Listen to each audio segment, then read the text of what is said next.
Hello बच्चों, class 6 गणित में आपका गणित अध्यापक सचिन कुमार शर्मा।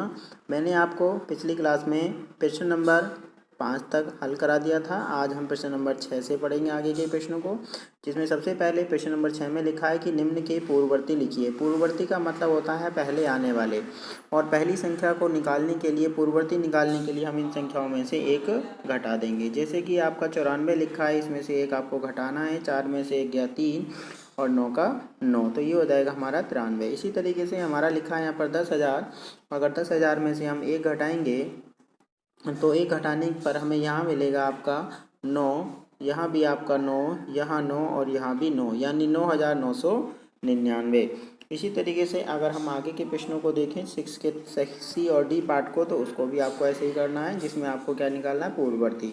पूर्ववर्ती निकालने के लिए आपको एक घटाना है। जैसे कि यहाँ पर लिखा है आपका 2,08,090, जिसमें से आपको एक घटाना है, जिसमें एक घटाने पर 90 की जगह 89 हो जाएगा और बाकी संख्याएं ऐसे ही रहेंगी। सबसे लास्ट में आपका 90 लिखा है। अब 90 में से एक घटाएंगे तो 89 बचेगा और बाकी संख्या आपकी 2080, ये आपकी ऐसे ही रहेंगी।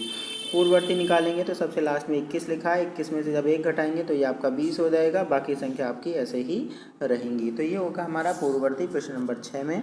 प्रश्न नंबर 7 में लिखा है संख्याओं के निम्नलिखित युग्मों में से प्रत्येक की संख्या रेखा पर कौन सी पूर्ण संख्या अन्य संख्या के बाईं ओर स्थित है, इनके बीच में उपयुक्त चिन्ह का प्रयोग कीजिए। अब यहाँ पर दो चिन्ह दिए गए हैं। एक चिन्ह कुछ इस तरीके से दिया गया है, पहला वाला इस तरीके से, और दूसरा कुछ ऐसे दिया गया है। इसका मतलब यह है कि अगर संख्या पहले वाली बड़ी है, अगर पहली संख्या आपकी बड़ी है तो हम क्या करेंगे, बड़ी संख्या की तरफ इसका मुंह खुला होता है और इधर आपकी छोटी संख्या होती है। और अगर पहले छोटी संख्या दी है तो हम सेकंड वाला दूसरा वाला चिन्ह लगाएंगे, छोटी संख्या और बड़ी संख्या, इस तरीके से। तो छोटी और बड़ी संख्या लिखने के लिए, दिखाने के लिए चिन्हों का प्रयोग किया था, जिसमें पहला चिन्ह ये लगा है, जिसमें इधर संख्या आएगी आपकी बड़ी और इधर आएगी संख्या आपकी छोटी। अगर चिन्ह इसका उल्टा हो जाता है तो संख्या इधर आपकी फिर छोटी हो जाएगी और इधर संख्या आपकी बड़ी हो जाएगी। ठीक है, तो देखिए पहला प्रश्न लिखा आपका 530 और 503।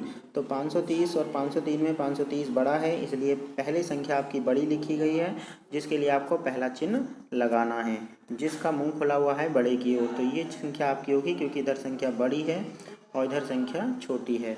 इसी तरीके से दूसरे में 370 और 307 लिखा है, जिसमें पहली संख्या बड़ी है, इसमें भी पहला ही चिन्ह आएगा, यानी बाईं ओर है। इसी तरीके से सी भी इसी तरीके से, और डी में आपको क्या करना है, डी में भी आपको इसी तरीके से चिन्ह लगाना है, जिसमें आपका दूसरा चिन्ह आएगा, जिसमें दाईं ओर लिखी संख्या बड़ी है। बड़ी संख्या पहचानने का तरीका कुछ इस तरीके से होता है। सबसे पहले हम अंकों की गिनती करते हैं, जिसमें अंक ज़्यादा होते हैं वो संख्या भी बड़ी होती है। लेकिन अगर अंक बराबर होते हैं तो हम फिर बाईं ओर से अंकों को पढ़ना शुरू करते हैं, जिसका अंक बड़ा होता है उस संख्या को हम बड़ा कहते हैं। जैसे कि यहाँ पर आप देखें तो 1 2 3 4 5 6 7 8 9 अंक हैं, और इसमें आपका 1 2 3 4 5 6 7 अंक है। तो जिसमें 9 अंक है वो संख्या बड़ी होगी, इसलिए इधर संख्या आपकी बड़ी है।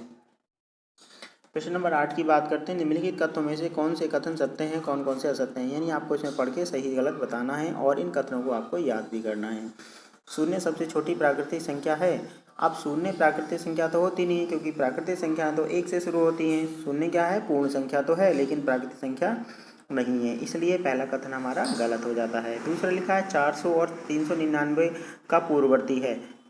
400 संख्या 399 का पूर्ववर्ती है नहीं, क्योंकि 400 जो है वो परवर्ती है, पूर्ववर्ती मतलब पहले आने वाली संख्या होती है, इसलिए कथन भी आपका गलत हो जाता है, नहीं असत्य है। सी में लिखा है शून्य सबसे छोटी पूर्ण संख्या, ये सही है, क्योंकि इस पूर्ण संख्या जो होती है वो 0 1 2 3 4 5 6 7 इस तरीके से होती हैं, जिसमें सबसे छोटी संख्या पूर्ण 0 होती है। 600 जो है वो 599 का परवर्ती है, ये बिल्कुल सही है, क्योंकि 599 में जब हम 1 जोड़ेंगे तभी हमें उसका परवर्ती यानी 600 मिलेगा। अगर हम 599 में 1 जोड़ देते हैं तो हमें मिल जाएगा 600, इसका मतलब 600 क्या हो गया, परवर्ती हो गया। इसका मतलब डी ऑप्शन हमारा सही है। सभी प्राकृतिक संख्याएं पूर्ण संख्याएं होती हैं, ये बात भी सही है। सभी पूर्ण संख्याएं प्राकृतिक संख्याएं, ये बात गलत है, क्योंकि यहाँ पर 0 आता है, जो 0 आपका पूर्ण संख्या तो होती है, लेकिन प्राकृतिक संख्या नहीं होती। 2 अंकों की पूर्ण संख्याओं का पूर्ववर्ती एक अंक की संख्या कभी नहीं हो सकती। नहीं, ऐसा नहीं है, ये गलत है, क्योंकि आप देखें तो हमारे पास अगर कहीं पर 10 लिखा है और 10 कितने अंकों की संख्या है, 2 अंकों की। अगर हम इसकी पूर्ववर्ती संख्या निकालेंगे, 1 घटाएंगे तो हमें 9 मिलेगा जो 1 अंक है। इसका मतलब हमारा जी पार्ट जो है वो आपका गलत हो जाता है। इसी तरीके से H, I, J, K, L, M इनको आप पढ़ेंगे, अध्ययन करेंगे और नीचे इनके सत्ते लिखें, इनको आप अपनी कॉपी में नोट करेंगे।